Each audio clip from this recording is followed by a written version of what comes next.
Hey everybody, this is Reality Strikes Home, and I'm going to talk about interfacing the steering wheel controls of my 2012 Silverado to this Android-based car stereo manufactured by Seicane. The harnesses that came with it, when I ordered the stereo, they said, "What vehicle do you have?" And I told them it was this GMC. I think I said Tahoe because Silverado wasn't one of the options. But anyway, they sent me two of these harnesses that they thought were going to interface beautifully between the two harnesses that are part of the vehicle straight to the car stereo, and that did not work. And the reason it doesn't work is because you can see on pin 13 here on this main power harness, pin 13 is this low-speed GM local area network serial data. So that puts out a pulse of serial data that the car stereo by itself cannot understand. I tried to go straight to it. It cannot figure it out. So that's why you need to go and you're going to have to go get an adapter. I got the PAC RP5-GM31 interface, and I have that set to Pioneer Other, which is pin 7 right there on the on this little switch. I have it set to pin 7. You have to do that first.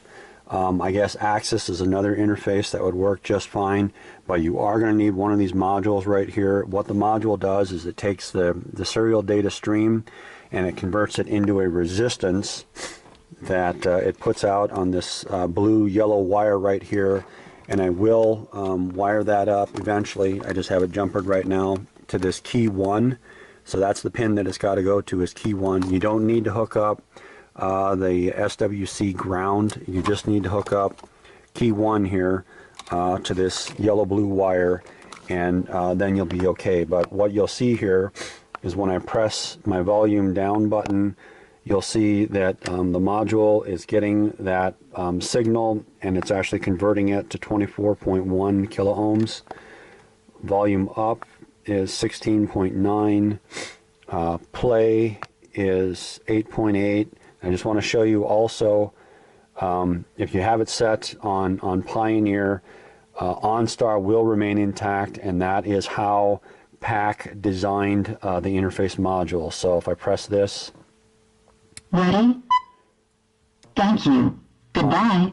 My OnStar is still intact. Okay. Source is 2.4. Seek down is 12.1, and then seek up is also 8.8. So in this Pioneer mode, even though that the OnStar and the seek up are both 8.8, the interface knows that I'm not pressing OnStar, I'm pressing seek up, and so it should not train the radio to recognize OnStar. So let's get on to training the radio here. So now I'm going to just hook up a jumper here. Okay, so now when I press, let's go back here. Sorry. Okay, so steering wheel keys, I'll just reset them right now. Okay, so I got a blank screen, and I'll do volume down, and then I'll press that little volume down there, and so that one is set. And I'll do volume up, and it'll be that guy. And then play is down here a little ways, right there. That's the one for play.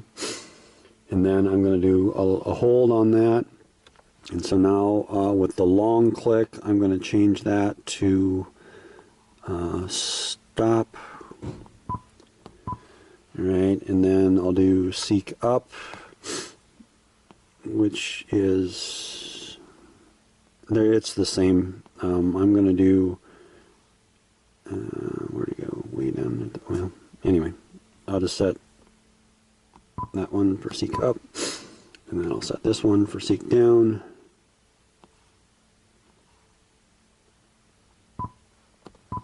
Okay, and then source over here is mode, and that's all I'm going to do. So I'm just going to hit save and then hit OK, and now we'll check it out real quick. I've got a DVD in there. So while that's booting up, you can see that the light flashes every time that I press a button on the steering wheel controls, so it's coming through. Alright, so DVD. I screwed up, I just hit source there.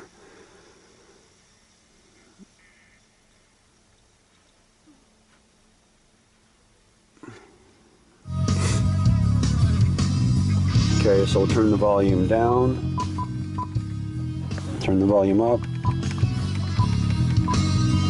skip to the next track, skip back, okay, and then I can go through source, right? I got music, I got the video, audio visual in, TV, all that. Okay, and then I've still got OnStar. Ready? Thank you. Goodbye. Okay, so that should explain it to you. You do need to get one of these interfaces to control it. So the last step that I have to do is I have to solder the yellow blue to this key 1 right here, this brown wire, and then I'm all set.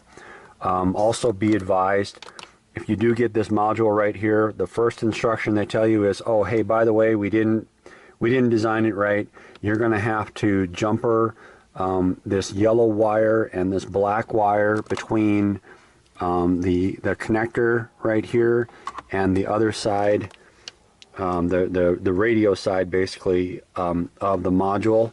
And so you're going to need about 15 or 16 inches of additional wire for a black and for whatever color you want. I was able to skip around that, but basically that's kind of PAC saying, hey, we screwed up and we're too damn cheap to put in 15 or 16 inches extra of a black and a yellow wire to do it for you, and you're on your own to go do that. The problem is it's going to make it kind of crowded to jam all this into the back of the dashboard here, but yeah, that's nice that they screw that up for you. So anyway, it works, but I got my radio, and I hope that you were able to learn from this, so good luck to you. Thank you. One other thing on this that I did forget to mention, the red wire for accessory coming out of the module does not provide enough signal for the radio to kick on. So I'm going to have to break this wire right here and go from accessory straight over to, I had an extra wire here from underneath the dash, but you're going to have to find an accessory underneath the dash somewhere and wire that in, because the accessory coming out of the RP5-GM31 does not tell the radio to turn on. I mean, you'll see if I disconnect this right here that the radio is powering off, even though I've got the key turned on. Accessory should be on right now, but the module is not telling the radio to turn on, even though I've got the wire spliced right in there. So I got to break this, and I got to get this red accessory over to someplace else in the vehicle. So just be aware of that as well. Thank you.